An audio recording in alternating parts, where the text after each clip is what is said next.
In this video, I'm going to show you how to read our cash flow report that you're going to receive on a weekly basis from us.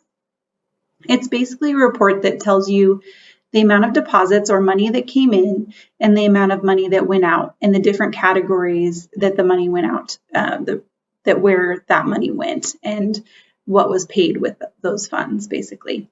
It also does provide you with your actual sales data, and then anything in the red here is going to be forecasted information. So there's going to be two different color sequences here, and this information is going to be all actual data, and then anything in the red to the right is going to be forecasted data, and you should have a forecast for looking forward for about 6 months at all times.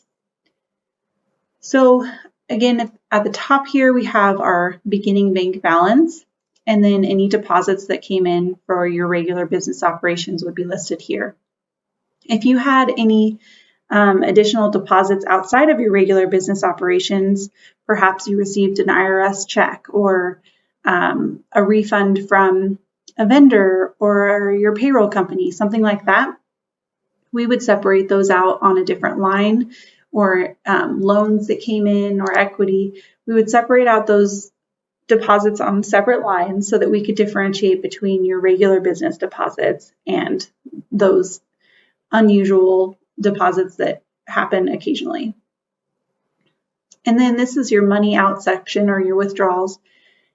And the first line here is for your trade vendors. So that's going to be anything like food, liquor, beer, wine, repairs and maintenance.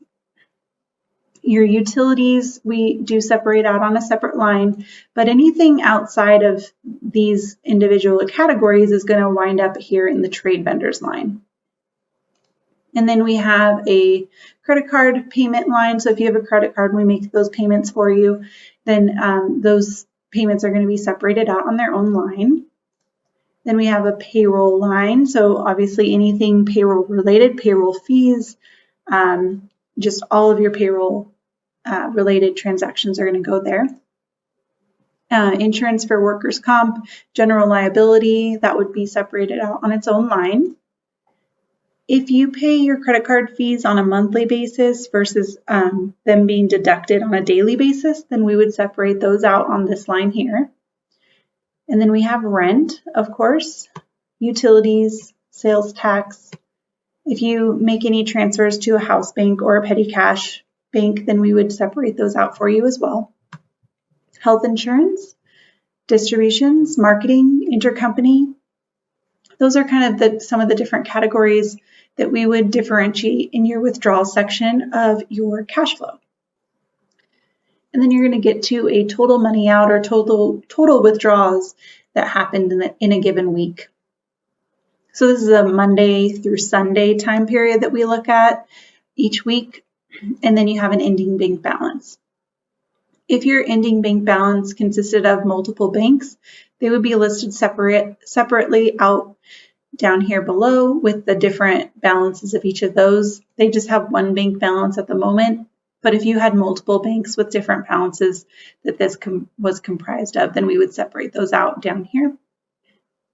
Then we have actual sales are here, and then we use some predicted sales to be able to estimate what your future deposits are going to be.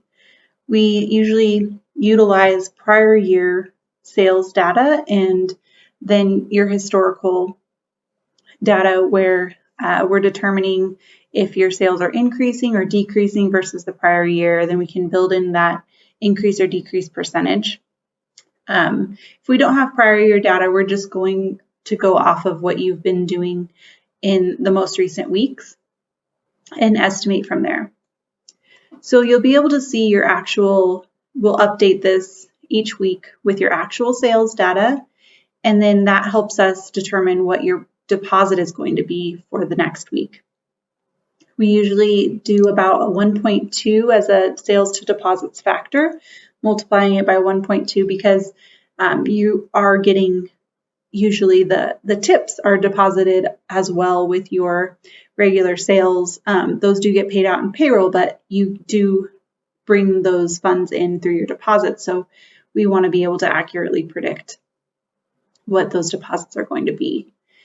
And so this is your forecasted data. And again, that's based off of what you've been doing historically for your payroll, for example, or your trade vendors, what it's been historically. Same with credit card payments, all of these things. Rent is predictable, credit card fees is fairly predictable, utilities, that sort of thing. Sales tax, we can calculate what that should be for a given month based on what your sales are doing.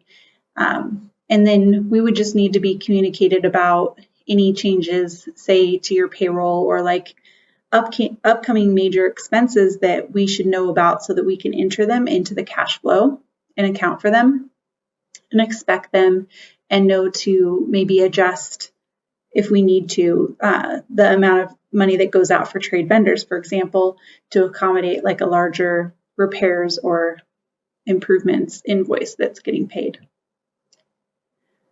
But yeah, it's also helpful to know about any closures, of course, or any special events that you have going on so that we can update our sales predictions to account for those, because we would want to either increase or decrease our predictions based off of those unusual events that we would want to account for, and so that we can expect that from a cash flows perspective.